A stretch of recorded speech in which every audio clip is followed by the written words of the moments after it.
오늘 두 번째 시간이자 마지막 시간으로 거룩한 삶, 창조주를 어떻게 기억할 것인가 말씀 나누면서 은혜 받기를 원합니다. 새벽 참 찬양이 너무 좋고 은혜스럽습니다. 새벽 찬양대, 우리 교회에서는 새벽별 찬양대라고 그렇게 얘기를 하는데요. 저희 교회에서 배웠다고 그러는데 보니까 저희 교회보다 더 잘하고 인원도 많은 것 같습니다.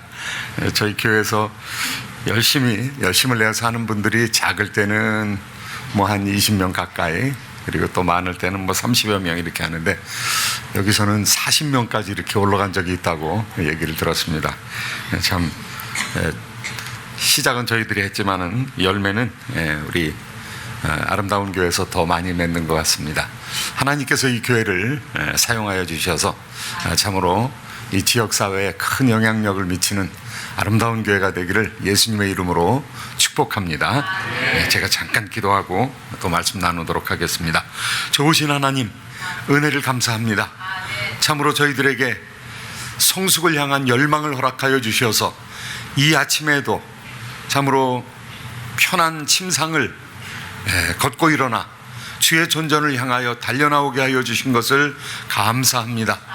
오늘도 말씀을 통하여 우리가 하나님의 참으로 도전을 받기를 원하오니 주여 우리를 이끌어 거룩한 곳으로 나가게 하여 주시옵소서. 거룩함의 본체 되신 우리 하나님을 닮게 하여 주시옵소서.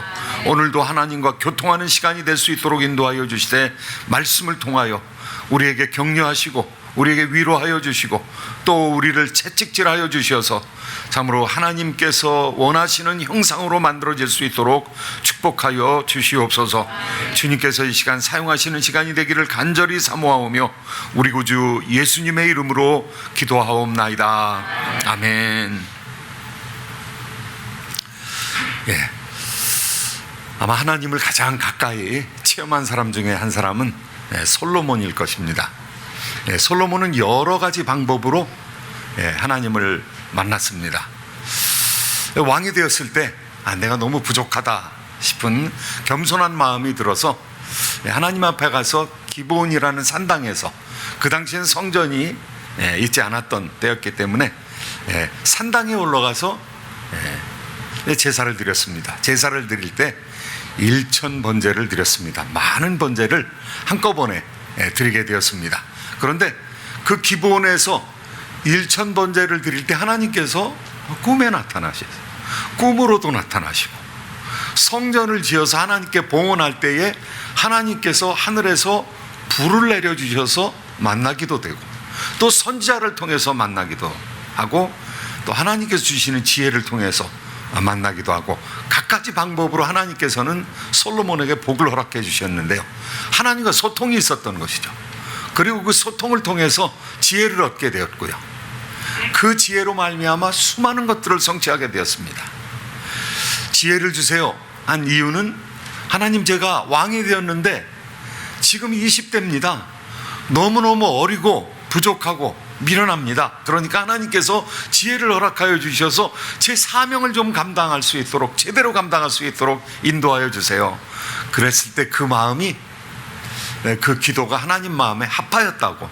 그래서 하나님께서 지혜를 주실 뿐만 아니라 내가 원수의 생명을 멸하기도 구하지 아니하고 부귀도 구하지 아니하고 장수도 구하지 아니하는데 내가 너의 기도가 합하니까 지혜를 주는 것은 물론이요, 내가 너에게 부귀영화도 주리라. 하나님께서 그렇게 말씀하셔서요, 엄청난 부귀영화를 누리게 되었습니다. 그리고 지혜롭게 나라를 통치해서 그 당시에 중근동에서는 거의 최고의 국가를 유지하게 되었던 것이죠. 부국강병을 이루게 되었습니다. 그리고 얼마나 지혜로웠는지 성경에서는요, 3,000개의 잠언을 짓기도 하고 모으기도 했다, 이렇게 말씀하고 있습니다. 이 잠언이라는 것은 우리가 잘 알듯이 지혜로운 말 아니겠습니까? 그 지혜로운 말을 그렇게 많이 지어내고 모으기도 했다는 것이죠. 그래서 주변에 있는 사람들이요, 많은 사람들이 와가지고 솔로몬의 지혜를 배웠습니다. 그림에는요, 시바의 여왕이 올라와서, 이디오피아에서 사람이 올라와서 그 지혜를 배우고 내가 소문으로 듣는 것보다 훨씬 더하다, 아마 동양에도 그 지혜가 퍼졌으리라고 생각이 듭니다.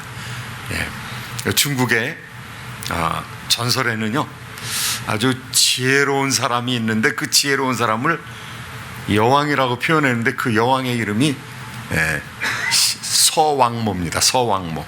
그런데 중국어로, 제가 중국어는 뭐 잘하지 못합니다만은 시워무. 근데 솔로몬하고 거의 비슷한 거죠. 지혜로운 여왕이라고 그러는데 뒤에다가 어미 모자를 붙였으니까 그렇게 발음을 하지, 실제로 음을 따라가면은 솔로모, 슐로모, 이 솔로몬이라는 말과 아주 비슷한 거죠. 그러니까 제 생각에는 이 솔로몬의 지혜가 이 동양에도 퍼졌을 거라, 중국에도 퍼졌을 거라는 그런 생각이 듭니다. 여기까지는 굉장히 좋았는데요, 이제 솔로몬한테 문제가 생겼습니다. 어떤 문제가 생겼는가? 뭐 주로 솔로몬은 천 단위로 하나님께 바치고, 또 은혜 받는 것도 천 단위로 은혜를 받습니다.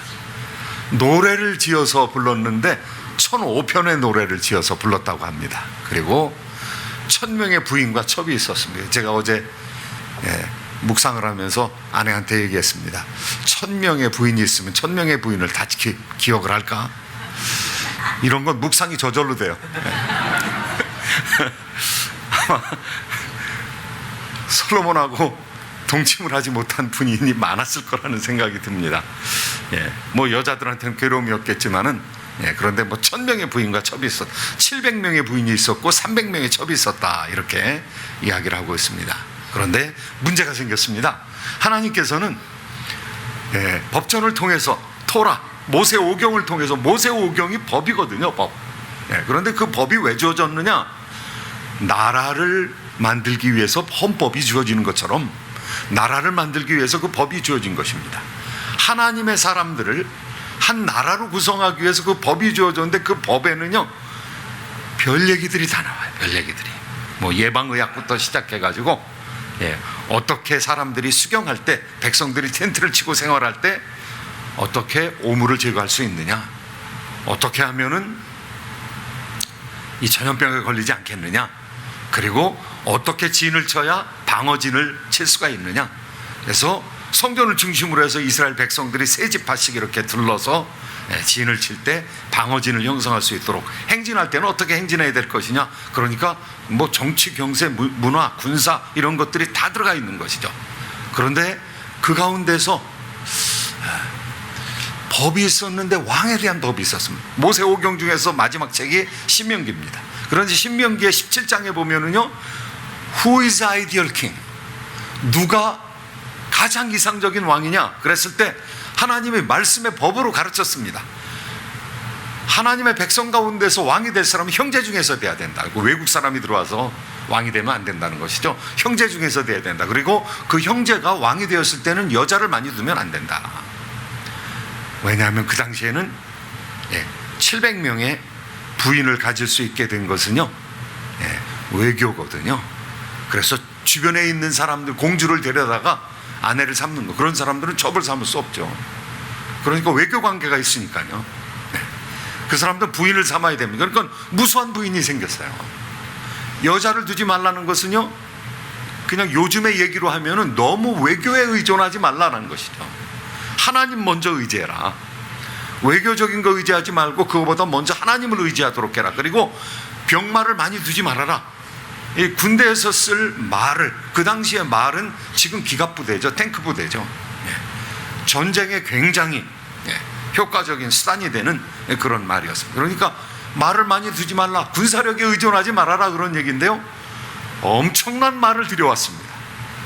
그러니까 하나님을 섬기느라고 섬겼는데요, 여자들 많이 들어왔죠. 말 많이 들어왔죠. 그러니까 그 내면을 살펴보면 하나님의 말씀을 제대로 순종하지 못한 것입니다. 문제가 생기기 시작했어요. 여자가 들어온 것은 여자가 문화를 가지고 들어온다 그랬죠. 문화를 가지고 들어오는데 그 문화는 종교입니다. 옛날 문화의 핵심은 종교거든요. 그 종교를 가지고 들어와서 타락하기 시작했어요. 나이가 들어서 솔로몬이 지혜가 흐려지기 시작했습니다. 그래서 성전에 우상을 세워줬어요. 이건 포용력도 너무 포용하는 거죠. 우리가 포용할 것이 있고 포용하지 못할 것이 있는데, 타 종교를 포용하게 되었습니다. 그러면서 부패되기 시작했고요. 그러면서 종교적으로 영적으로 흐려지니까 영혼이 잘된 같이 범사에 잘 돼야 되거든요. 거룩함을 통해서 하나님께서 은혜를 주시는 거거든요. 그런데 거룩함을 상실하게 되니까 이 문제가 생겼습니다. 우리가 솔로몬 하면은 복받은 사람으로만 생각하면 아주 오산입니다. 솔로몬이 성전 지어가지고 복받았다. 물론 성전 지었죠. 복도 받았죠. 그런데 문제가 생기기 시작했어요. 자신의 궁궐을 수십 년 동안 지으면서 많은 사람들을 부역으로 썼습니다. 부역으로 쓰면서 백성들의 불만이 생기게 되었습니다. 이 부역을 사용하면서 이 백성들한테 좀 대가를 주고 백성들을 쓰는 것을 좀 조심스럽게 해야 되는데, 이 북쪽에 있는 10지파들이 거의 반란 수준으로 나아가게 됩니다. 나중에 아들 때에 이르러서 나라가 갈라지는, 그래서 북쪽에 있는 10지파들, 이거는 역사상에서 계속 문제가 됩니다. 다윗 시대부터 문제였었거든요. 다윗이 유다 지파였기 때문에 그 유다 지파의 사자가 되었던 다윗에게 충성을 하느냐 안 하느냐, 이 위에 북쪽의 10지파들이 충성을 하느냐 안 하느냐, 이거 항상 문제가 됐던 것이죠. 압살롬 반란이 일어날 때 북쪽에 있는 10지파를 중심으로 해서 반란이 일어났죠. 갈라질 수 있는 가능성이 있었는데 북쪽에 있는 사람들을 또 부역을 많이 시켜가지고 완전히 갈라지게 된 것이죠. 그런 국가의 분열을 선지자가 이야기를 하게 되었고요. 여로보암이 10지파를 가져갈 것을 예언하고 있습니다. 아비야라는 그런 선지자가 예언을 하게 되죠. 저는 아주 놀랬던 그 책을 하나 제가 체험했던, 솔로몬에 대한 해석을, 저는 솔로몬이 복받은 사람이라고 생각했어요.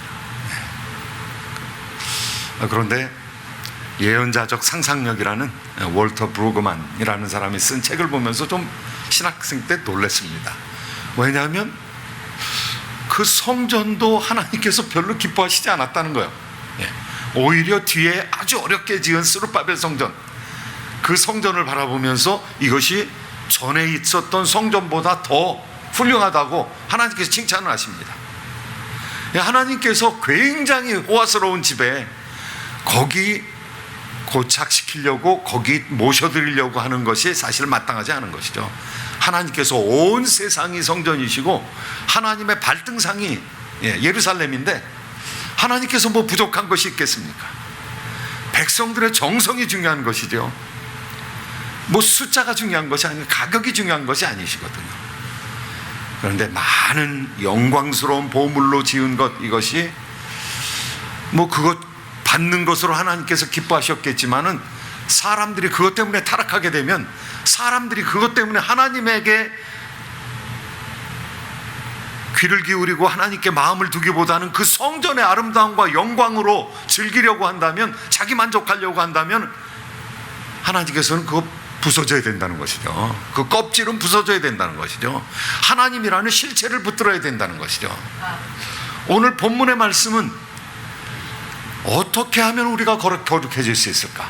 어떤 사람과 사귀느냐가 굉장히 중요하거든요. 제가 우리 고승희 목사님 되게 좋아합니다. 그 남자 여자 관계로 좋아하는 게 아니라 남자들도 마음에 맞는 사람하고 같이 있으면은 수다가 많아지거든요. 언젠가는 몇몇 목사님, 아주 함께 이렇게 교제하는 목사님들하고 식당에서 너무너무 즐겁게 얘기를 하다 식당에서 쫓겨났어요. 왜 쫓겨났는가 하면은 거기 식당 그 바로 옆방에서 이제 부부 될 사람들이 상견례를 하는데 너무 여기서 시끄럽고 너무 많이 웃어가지고 그 상견례를 할 수 없다고 좀 나가달라고 그렇게 얘기를 하더라고요. 아주 뭐 괜찮은 식당인데, 단골 식당인데 쫓겨났습니다. 얼마나 웃었는지. 아무튼 좋은 사람을 만나면은 남자들도 많이 있으면 수다가 되죠. 그런데 누구하고 사귀느냐, 이거 굉장히 중요한 거거든요. 하나님과 사귀는 것, 하나님과 교제를 나누는 것, 하나님과 소통하는 것, 이거 굉장히 중요하거든요. 그러니까 거의 이제 전도서 마지막에 와가지고 이 솔로몬이 하는 얘기가 무엇이냐 하면은 창조주 하나님을 기억해라. 예, 하나님 기억하라. 제가 어제 다시 한번 전도서를 처음부터 끝까지 쭉 읽었어요. 하나님이라는 말이 몇 번이나 나오는가? 예, 그래서 제가 발견한 숫자는 37번, 엘로힘이라는 말이 37번 나오거든요. 그런데 여호와라는 말은 한 번도 안 나와요. 놀랍게도 여호와라는 말은 한 번도 안 나오고 엘로힘이라는 말이 나와요. 엘로힘은 창세기 1장에 나오죠. 창세기 1장에 천지 창조하시는 하나님으로 나오죠. 지혜자이신 하나님이시죠. 그리고 엘로힘이라는 말은 삼위일체로 나타나신, 항상 복수죠. 엘로힘, 이 IM으로 끝나면은 히브리 말에서는 항상 복수입니다. 이 복수로 나타나시는 하나님인데 동사는 단수로 받아요. 형태는 복수인데 동사는 단수로 받아요. 그러니까 삼위일체 하나님이신 것이죠.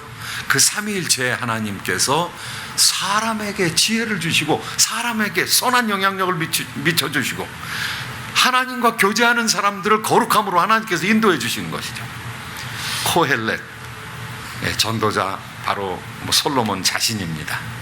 자기가 누구라고 이렇게 얘기를 하고 있는데, 이 하나님을 추적하기를, 이 창조의 하나님이니까 창조의 하나님이 얼마나 많은 지혜로 이 세상을 창조하셨습니까? 하나님의 지혜가 드러나 있죠. 이 수많은 것들 가운데 하나님의 지혜가 드러나 있는데, 피조물 가운데 풍성한, 어떻게 하나님께서 수많은 별들을 공중에 띄울 수 있었는가? 그리고 어떻게 수많은 동물과 식물을 창조하셨는가? 하나하나가 만만한 게 하나도 없습니다. 하나님께서 정교하게 창조하셨고요.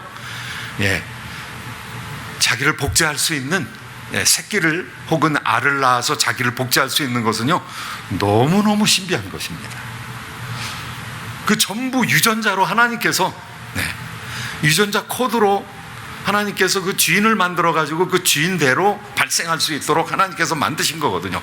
이 세상은 다 썩어가지만 생명이 있는 것은 자기를 복제하고 생명 있는 것은 새끼를 늘려나가는 그러한 하나님의 지혜가 이 세상 가운데 가득하거든요. 그래서 하나님과 교통하는 사람이 지혜를 얻게 되는 것이죠. 하나님과 닮은 꼴이 될 뿐만이 아니라 하나님의 지혜를 배우게 되는 것이죠.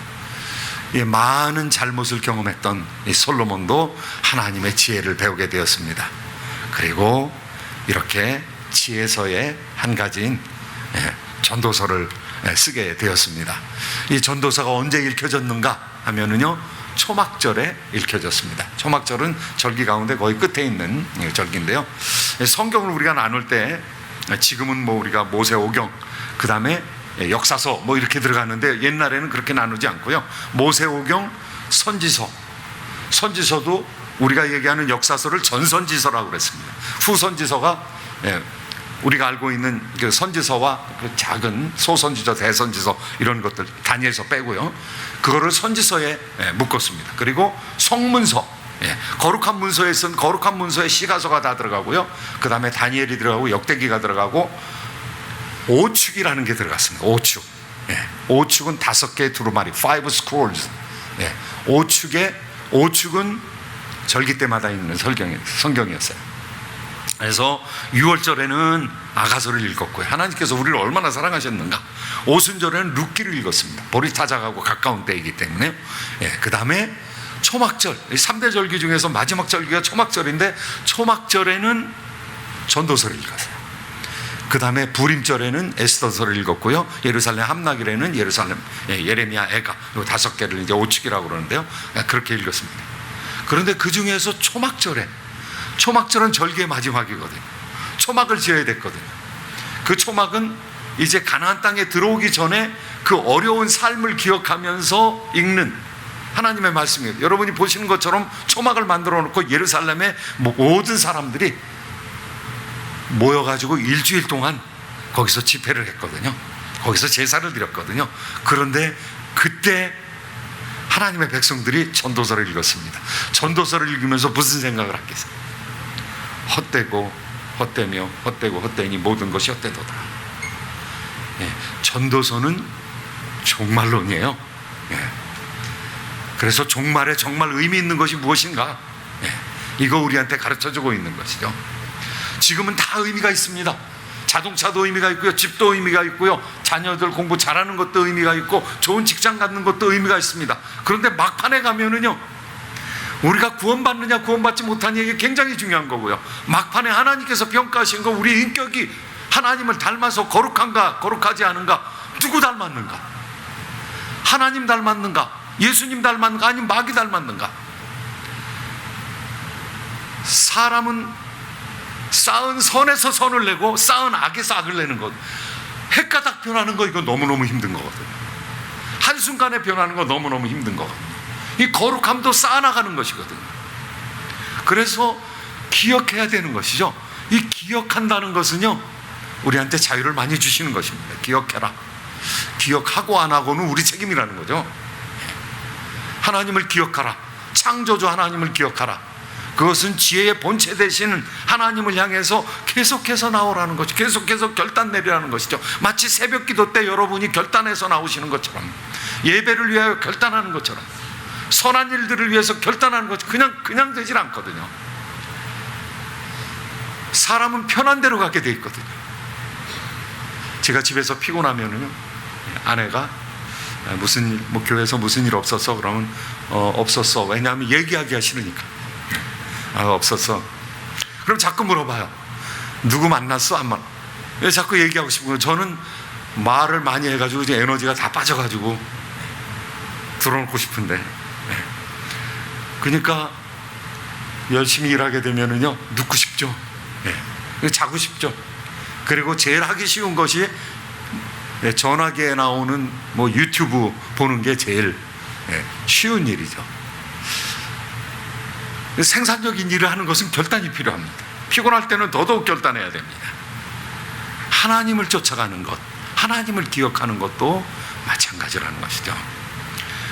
우리가 지금 껍질을 붙들었다가 이제 껍질을 벗어야 됩니다. 껍질을 벗고 어떻게 돼야 되는가 하면, 우리가 알곡이 되어서 하나님 앞에 나가야 되는데, 이 전도서는 알곡되기 작전이에요. 허무한 것이 무엇인가 떨어버려야 되는, 그와 같은 상황을 우리한테 가르쳐주고 있고요. 지혜자는 하나님과의 교통을 통해서 창조주 하나님을 기억하는 것을 통해서 장막에 들어가는, 장막절이라고 하지 않았습니까? 장막에 곡식을 이제 딱 쌓아둬야 되는 것인데, 우리가 천국 장막에 딱 들어가서 알곡으로 하나님께 나아가기 위해서 하나님께서 초막절에 이 말을 읽게 하셨고, 우리 자신이 하나님 앞에서 알곡이 되라고 말씀하고 계신 것이죠. 이 전도서의 저자는 여러 잘못을 겪고 나서 하나님 앞에서 열심히 노력했다는 것이죠. 지혜를 얻기 위해서 한번 같이 본문 말씀 읽도록 하겠습니다. 시작. 전도자는 지혜자이어서 여전히 백성에게 지식을 가르쳤고, 또 깊이 생각하고 연구하여 잠언을 많이 지었으며, 전도자는 힘써 아름다운 말들을 구하였나니 진리의 말씀들을 정직하게 기록하였느니라. 그래서 그 말씀을 우리가 참고해야 된다, 이렇게 말씀하고 있는 것이죠. 첫 가르침은 창조주 하나님을 기억하라. 하나님을 기억하라. 이 엘로힘 하나님을 기억하라. 하나님을 기억하는데요, 삼일체 하나님을 기억해야 되고요, 그리고 이 세상을 섭리하시는 하나님, 이 세상을 원리에 의해서 세우시고 그 원리에 입각하게 진행해 나가시는 그 하나님을 기억하라는 것이죠. 같이 한번 말씀 읽도록 하겠습니다. 시작. 너는 청년의 때에 너희 창조주를 기억하라. 곧 곤고한 날이 이르기 전에, 나는 아무 낙이 없다고 갑갑기 전에, 해와 빛과 달과 별들이 어죽기 전에, 비 뒤에 구름이 다시 일어나기 전에 그리하라. 아멘입니까?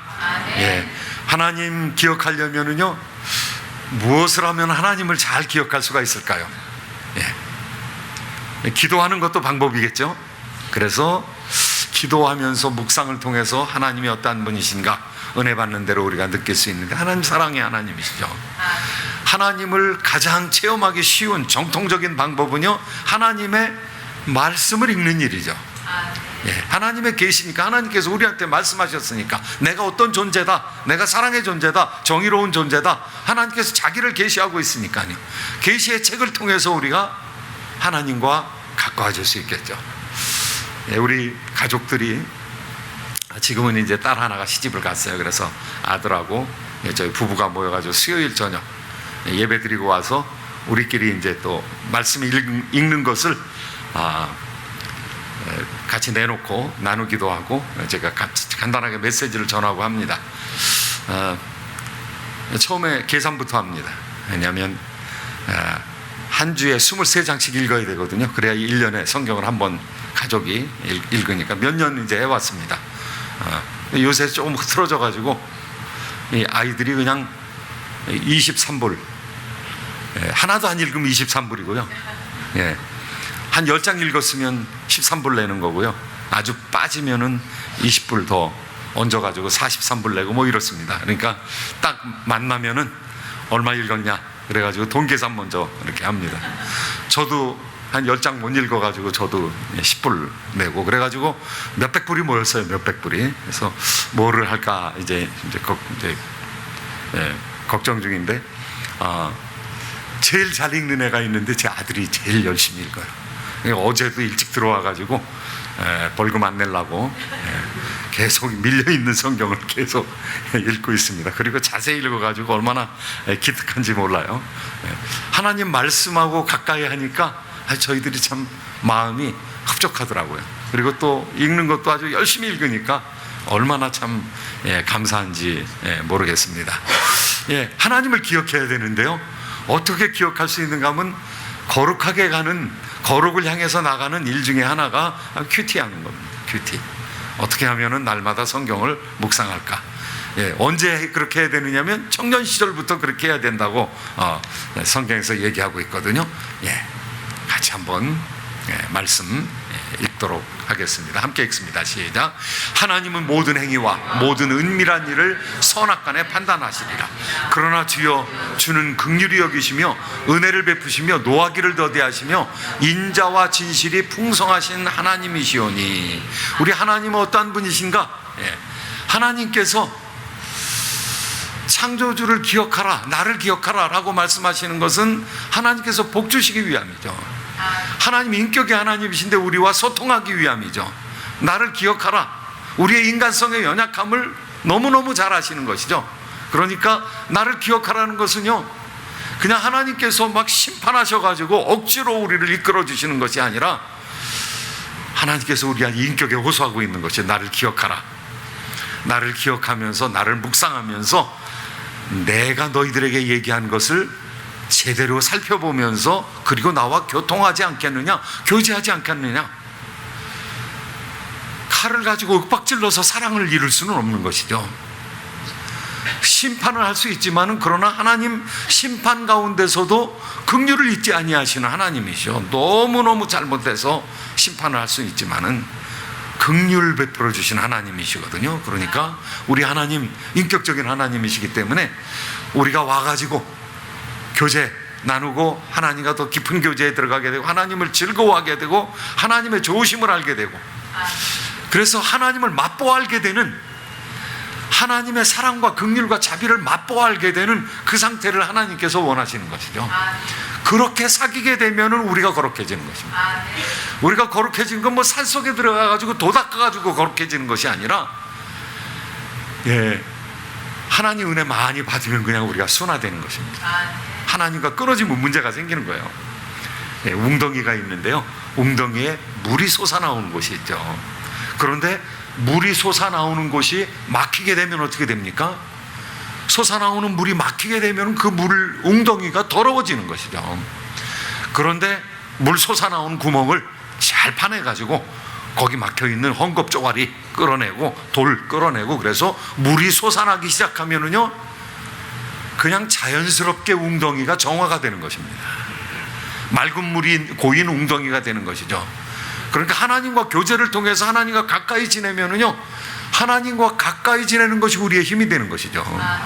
하나님과 가까이 교제하는 것이 우리의 인격의 변화가 되는 것이죠. 그래서 순화가 되는 것이죠. 하나님과 닮은 꼴로 되는 것이죠. 그러니까 나를 기억하라, 나를 자주 기억하라, 나를 많이 기억하라, 나를 깊이 기억하라. 하나님께서 우리한테 우리 자율성을 아시기 때문에 독자적인 존재로 우리가 창조함을 받았거든요. 그래서 스스로 도덕적인 결정을 내릴 수 있는 그런 의지적인 존재로 만들었기 때문에 우리의 의지를 사용해서, 우리의 감성을 사용해서, 우리의 지성을 사용해서 하나님께 가까이 나가기를 하나님께서 원하고 계신 것이죠. 예. 둘째 가르침은요, 때가 중요하다는 것입니다. 때. 예. 어제 28가지 때가 나왔다고 그랬는데요, 4개씩 짝으로 해가지고 7번에 걸쳐서 여러 종류의 때가 있다고 이렇게 말씀하고 있습니다. 그런데 특별히 청년의 때 하나님을 기억하라. 예. 하나님을, 창조주를 기억해야 되는데 창조주를 언제 기억하느냐? 청년의 때. 왜냐하면 청년의 때는 중요한 때이기 때문에. 이 청년의 때는요, 많은 것을 할 수 있는 때이기 때문에. 예. 제가 꼭 하고 싶은 것 중에서 마운트 위트니, 우리 여기 미국에서는 제일, 알래스카 빼고 제일 높은 산이라고 그러는데요, 그곳에 올라가고 싶었어요. 그런데 조금 힘들 것 같아요. 왜냐하면 제가 저렇게 젊으면 올라가겠는데요, 목회 시작할 때는 40대 중반이라 올라가면 될 것 같다고 생각했는데 지금은 괜히 갔다가 교인들한테 부담 주면 안 되겠다, 그런 생각이 듭니다. 근데 젊었을 때는 할 수 있죠. 젊었을 때는요, 뭐 높은 산에 올라갈 수 있죠. 제가 지금부터 한 7, 8년 전에 해프돔으로 올라갔습니다. 해프돔으로 올라갔는데 7시간 동안 걸어서 올라갔어요. 내려올 때 한 5시간. 그런데 제가 하이킹을 좋아하기 때문에 어느 정도 좀 훈련이 돼 있었는데 막판에 힘든 때에 올라가게 되니까요, 나이 순으로 되더라고요. 놀랍게도 꼭대기에 5명이 올라갔는데, 10여 명 교육자 중에서 5명이 거기 올라갔는데 막판에 올라가니까 나이 순으로 되는 걸 보면서, 야, 나이를 숨길 수가 없구나. 재작년에는 제가 요세미티 4로 올라갔습니다. 한 3시간이면 올라갈 수 있는데 아들하고 같이 올라갔어요. 그런데 아들이 얼마나 빠른지 몰라요. 자꾸 나보고서 빨리 가래요. 나는 쉬고 싶은데. 같이 내려오다가, 급하게 내려오다가 다리를 이렇게 접질려 가지고 뼈에 금이 가게 되었습니다. 그래서 2박 3일로 아들과 함께 좀 깊은 대화도 나누고 그러려고 갔는데 뭐 아들이 운전하면서 그냥 빨리 내려와 버렸습니다. 이 젊은 사람들하고 같이 다니는 거 힘들더라고요. 젊었을 때는요, 모험을 할 수가 있습니다. 힘도 있습니다. 청년의 때 굉장히 중요한 때죠. 하나님을 기억하는데 언제 기억해야 되느냐? 여기 어르신들이 많이 계시지만은요, 젊은 날에 기억하라는 거예요. 젊은 날에. 청년의 때가 빨리 지나간다는 거예요. 그런데 그때 하나님을 기억하면 좋은 일들이 많다는 것이죠. 많은 것을 하나님께 바칠 수 있고 아주 오랫동안 하나님과 닮은 꼴로 나갈 수 있는 이 가능성이 열린다는 것이죠. 그래서 청년들한테 하나님께서 이 전도서를 통해서 이것저것 해보라고, 모험을 한번 해보라고, 승부수를 한번 던져보라고, 젊었을 때 한번 그렇게 해보라고. 그런데 그것 때문에 하나님께 판단받을 것은 늘 기억하면서 해야 된다고. 같이 한번 말씀 읽어보시도록 하겠습니다. 시작. 청년이여, 내 어린 때를 즐거워하며 내 청년의 날들을 마음에 기뻐하며 마음에 원하는 길들과 내 눈이 보는 대로 행하라.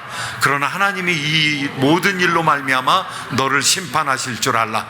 그런즉 근심이 내 마음에서 떠나게 하며 악이 내 몸에서 물러가게 하라. 어릴 때와 검은 머리의 시절이 다 헛되니라. 이 빨리 지나간다는 거예요. 저도 제가 60이 넘을 줄은 몰랐어요. 정말 저는 안 될 것 같았어요. 그런데 60이 넘었습니다. 좋은 게 너무 많아요. 이제 여러 가지 유혹으로부터 벗어날 수 있어가지고 좋은 것도 많습니다. 그런데 나이는 먹었구나라는 그런 생각을 하게 됩니다.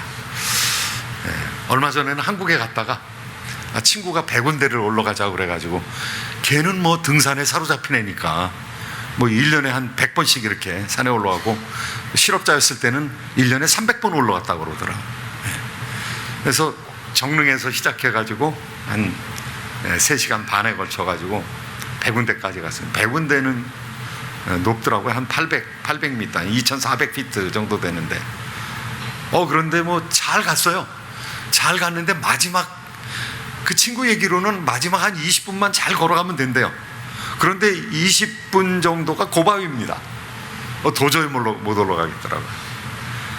그래서 뭐 천천히 그냥 올라갔죠. 뭐 쉬면서. 친구가 앞에 올라가서. 근데 결정적으로 한마디 저한테 얘기를 해가지고 제가 빨리 갔는데요. 민 목사 빨리 와 그러더라고요. 거기 사람 되게 많은데 토요일 날에 민 목사 빨리 와 그러니까 사람들이 저를 다 쳐다보는 것 같아요. 웬 목사가 토요일 날 설교 준비도 안 하고. 그리고 요새 말로 하니까 아주 쪽이 팔려가지고 제가 아주 죽어라고 올라갔어요. 힘을 내가지고 올라간 것이 아니라 너무 난 부끄러워가지고 열심히 올라갔어요. 그래서 올라가가지고 보니까 바람이 세차게 부는데요. 거기 5분 있으면 그냥 감기 걸릴 것 같더라고요. 그래서 사진만 찍고 빨리 내려왔습니다. 옛날에는 그렇게 힘들게 느껴지지 않았는데요. 이 청년의 때가 빨리 지나간 것이죠. 제가 조금 훈련을 한다고 하는데도 불구하고 굉장히 힘든 거죠. 시절이 빨리 지나가기 때문에 우리가 나이 먹을 거 생각을 하고 하나님을 젊어서 열심으로 쫓으면 많은 것을 얻게 된다는 것입니다. 젊었을 때 뜻을 세우면 할 수 있다는 것이죠. 젊었을 때는 비전과 환상의 때거든요. 예수님께서 우리에게 일찍 소명을 주시면은요, 오랜 기간을 하나님과 함께 동행할 수 있는 것이거든요. 젊음을 바친 사람들이 있습니다. 세계에 변화를 주는 사람들은요, 좋은 변화를 주든 나쁜 변화를 주든 이 젊었을 때 헌신한 사람들이죠. 제가 두 사람을 뽑았습니다. 한 사람은 존 켈빈, 종교개혁자 2세대입니다. 루터를 따라서 종교개혁을 했던, 그래서 스위스를 거룩한 도시로 바꿨던 그런 사람인데요. 이 존 켈빈이 55세에 죽었어요. 그런데 기독교 강요 초판을 언제 썼는가 하면은요, 27세에 썼어요. 카톨릭으로부터 완전히 바꾸는 기독교의 법전이라고 할 수 있는 그런 책입니다. 인스티튜션, 강요라는 말이 이게 법체계를 얘기하거든요. 기독교의 법체계를 세웠는데 27세에. 칼 마르크스라는 사람이 있습니다. 뭐 지금 프랑스에서는 68년 이후에 5월 혁명이 일어나면서 68혁명이라고 그러죠. 그러면서 마르크스주의로 재무장했습니다.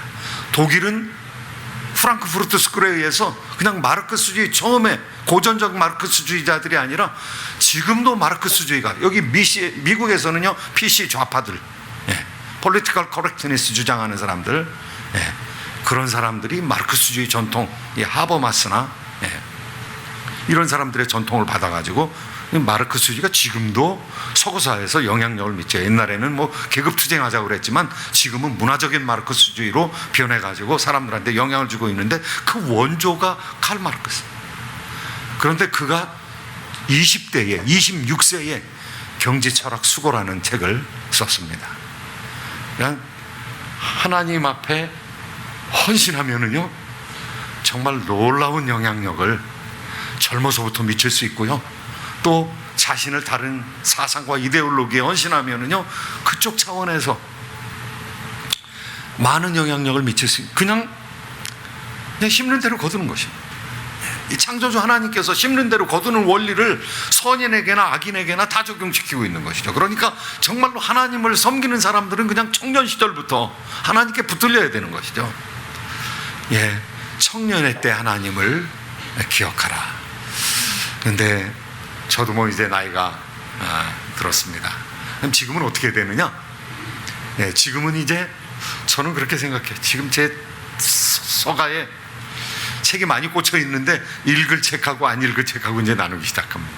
옛날에는 다 읽을 것 같았어요. 글 쓰면 다 필요할 것 같았어요. 그런데 5분의 4는 저한테 이제 필요 없는 책이에요. 왜냐하면 제가 집중을 해야 되거든요. 이제 남은 시간이 별로 많지는 않거든요. 그런데 이 책 저 책 다 읽을 수가 없거든요. 그러니까 저의 전문성하고 관련되는 것에 집중을 하지 않으면은 그냥 이제 보통 사람 같이 되거든요. 저의 전문성을 살릴 수가 없거든요. 그러니까 우리의 때를 잘 계수하는 그런 지혜를 가져야 되는데요. 우리 성경 한번 같이 읽도록 하겠습니다. 시작. 우리의 연수가 70이요 강건하면 80이라도 그 연수의 자랑은 수고와 슬픔뿐이요 신속히 가니 우리가 날아가나이다. 우리에게 우리 날 계수함을 가르치사 지혜로운 마음을 얻게 하소서. 예, 청년의 때에. 그런데 청년의 때가 아니기 때문에 이제는 연수를 기억하고 그 연수를 계산하는 지혜를 달라. 이제는 집중하는 삶을 살아야 되겠다. 하나님을 쫓아가야 되겠다. 하나님께로 집중된 마음을 가져야 되겠다라는 것이 지금 이제 우리의 목표인 것이죠. 우리의 육체가 이제는 점점 더 쇠약해진다고 얘기하고 있는데요. 젊었을 때 기억해야 된다 이렇게 얘기하면서 노년에는 하기 힘들어진다 이렇게 얘기하고 있거든요. 그러면서 노년의 지혜가 필요하다고 얘기하는 것이죠. 오늘 말씀 보면은요, 노년의 특성을 쭉 얘기를 하고 있는데요. 여기 건강한 육체가 이제 점점 더 세잔해진다는 것이죠.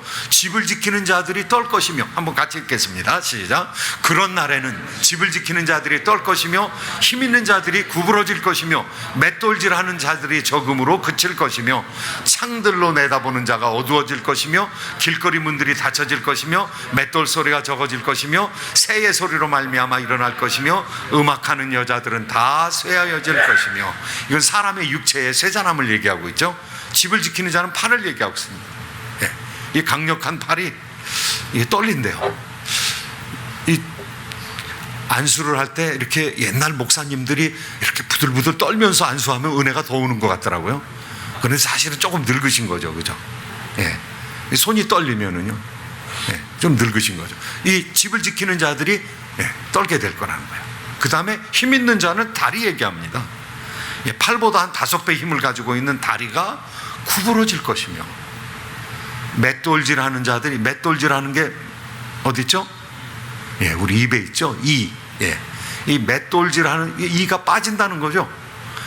그리고 창들을 내다보는 자가 어두워질 것이며 이 눈이 어두워질 것이고 길거리 문들이 닫혀질 것이고 맷돌 소리가 적어질 새의 소리로 말미암아 일어날 것이며. 새 소리에 혹시 깨신 적 있습니까? 그렇게 된다는 거죠. 잠이 점점 달아나게 된다는 거죠. 여자들 다 쇠해질 것이다. 이 목청이 점점, 성대가 점점 힘들어지게 될 것이다. 발음하기가, 발성하기가 힘들어질 것이다. 이 건강한 육체가 변화되고 나중에는요, 나중에는 이런 상황에 들어간다는 것이죠.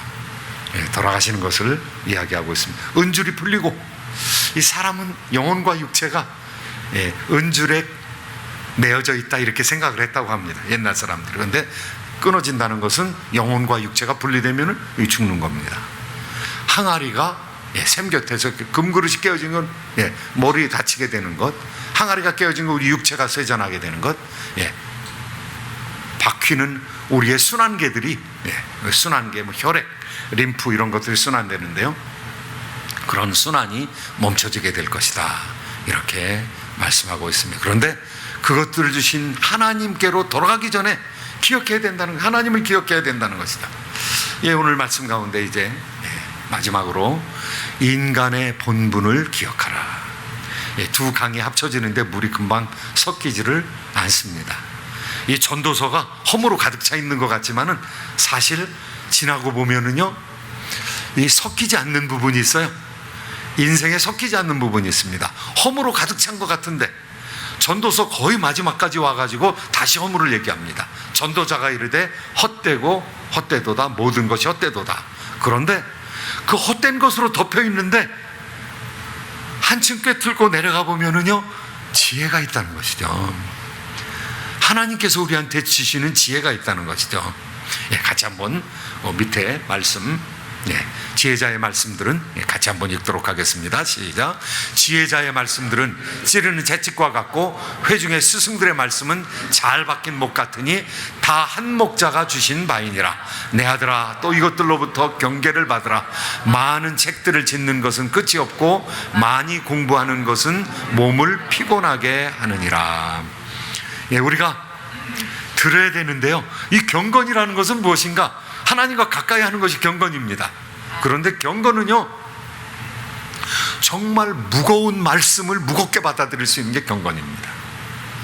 말과 말씀을 분별하는 것이죠. 이 세상 가운데 수많은 말들이 있거든요. 그냥 오피니언, 독사. 사람들의 그냥 견해입니다, 견해. 그런데 그 견해는 빨리빨리 지나가야 돼요. 그런데 무겁게 받아야 될 말씀들이 있습니다. 부모님이 하는 말씀, 경험이 많은 스승들이 하는 말씀, 하나님의 말씀, 이거는 무겁게 받아야 되거든요. 여기 오늘 말씀 두 가지를 분리해야 된다는 것이죠. 하나는 그냥 많은 오피니언들이 있다는 거예요. 많은 오피니언들, 그냥 많은 견해들이 있다는 거예요. 그런데 그것 때문에 껍데기 붙들고 있으면은요, 시간은 엄청 많이 가고 남는 건 별로 없다는 거예요. 여기 공부하지 말라는 것이 아니라 잘못된 것에 너무 침잠해가지고 시간 보내지 말라는 것이죠. 그리고 연구해야 되는데 지혜자의 말, 스승들의 말, 하나님의 말씀, 깨달은 사람들의 말씀, 이거는 깊이 생각하라는 것이죠. 이 말씀이 여기 뒤에 있는 말씀을 너무 강조하셔가지고 공부하는 것은 몸을 피곤하게 하는 것이니까 오늘부터 책 놓자, 이러면 안 된다는 겁니다. 놓아야 될 것은 오피니언의 이 세상의 수많은 지식들, 이 성경이 적혀질 때보다 만 배나 많은 지식들이 생겼거든요. 그런데 요즘에는요, 고전들이 안 나온다고 그래요. 고전들이. 왜 고전이 안 나오냐? 옛날에는 책이 별로 없었기 때문에 알버트 슈바이처 같은 사람이 자기가 아프리카에 가서 책 몇 권 들고 가가지고 깊이 묵상하고, 뭐 전등도 없으니까 밤에 자기가 낮에 읽은 거 묵상하고, 그래가지고 정말 엑기스를 쏟아낼 수 있었거든요. 그런데 전기가 나타나고 나서 철학은 없어졌다, 이렇게 사람들이 얘기합니다. 왜냐하면요, 오피니언들이 너무 많기 때문에, 책들이 너무 많아져가지고요, 이제 기존 서적을 다 비블리오그라피를 만들어가지고 읽는 것, 그거 소화하기가 힘든 세상이 되었거든요. 묵상은 적어지고 책들이 나오는데 책이 거의 설사 수준이거든요. 잘 소화해가지고 내놓는 고전들이 점점 없어지는, 전기하고 함께 고전이 없어지게 됐다, 이런 얘기들을 하는 이유가 거기 있습니다. 끊을 것은 끊고 정말로 중요한 무게를 실어야 될 것들을 우리가 살펴보아야 된다는 것이죠. 그리고 핵심이 있습니다. 핵심. 그 핵심이 있는데요, 일의 결국을 다 들었으니, 이제 본분으로 돌아가라는 것이죠. 정말 허무함에서 벗어나기 위해서는 우리가 허무의 표층을 뛰어 들어가서, 파고 들어가서 지혜를 얻어야 되는데, 지혜의 본체가 누구이신가? 하나님이라는 거예요. 지혜의 본체 속으로 들어가는. 마지막으로 우리 한번 말씀 읽겠습니다. 시작. 이 일의 결국을 다 들었으니 하나님을 경외하고 그의 명령들을 지킬지어다. 이것이 모든 사람의 본분이니라. 결론의 말씀입니다. 이 세상에는 흔들리는 것이 있고 흔들리지 않는 것이 있습니다. 길이 두 가지가 딱 있어요. 생명의 길이 있고 사망의 길이 있어요. 선악과 따먹고 살아가는 길이 있고요, 생명과 따먹고 살아가는 길이 있습니다. 예수님 쫓는 길이 있고, 다른 독사들을 쫓는, 오피니언을 쫓는, 그냥 세상의 견해를 쫓아가는 두 가지 방법인데, 하나는 생명의 길이고 하나는 사망의 길이라는 것입니다. 지금 시대 정신은 포스트 모더니즘, 해체입니다. 해체. 모든 권위를 부정하라. 68혁명에 출발점에 선 사람들이 한 이야기입니다. 모든 권위 중에서 가장 중요한 권위가 두 가지 권위인데요, 하나는 가정의 권위, 또 하나는 정치 권력. 이거 거부하라는 것이죠. 그래서 무규범의 시대가 열리게 되었고요, 거기에 초점을 맞춘 수많은 사상가들이 일어났습니다.